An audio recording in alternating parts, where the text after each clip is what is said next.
ভারতের জম্মু কাশ্মীরে ডোডা জেলায় সড়ক দুর্ঘটনায় দেশটির সেনাবাহিনীর 10 সদস্য নিহত হয়েছেন। একই ঘটনায় আরও 10 জন সেনা সদস্য আহত হয়েছেন। 22 জানুয়ারি সকালে সেনাবাহিনীর একটি গাড়ি নিয়ন্ত্রণ হারিয়ে সড়ক থেকে গভীর খাদে পড়ে গেলে এই দুর্ঘটনা ঘটে।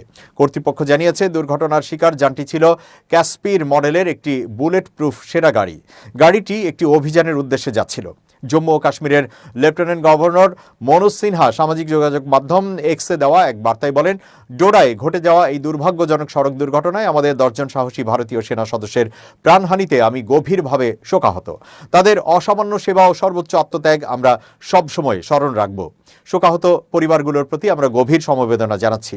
তিনি আরও বলেন, এই গভীর শোকের মুহূর্তে পুরো দেশ শোক সন্তপ্ত পরিবারগুলোর পাশে ঐক্য ও সমর্থন নিয়ে দাঁড়িয়ে আছে। আহত 10 জন সেনা সদস্যকে দ্রুত হেলিকপ্টারে করে হাসপাতালে নেওয়া হয়েছে। লেফটেন্যান্ট গভর্নর আরও জানান, আহত সেনা সদস্যদের সর্বোত্তম চিকিৎসা নিশ্চিত করতে সংশ্লিষ্ট ঊর্ধ্বতন কর্মকর্তাদের প্রয়োজনীয় নির্দেশনা দেওয়া হয়েছে।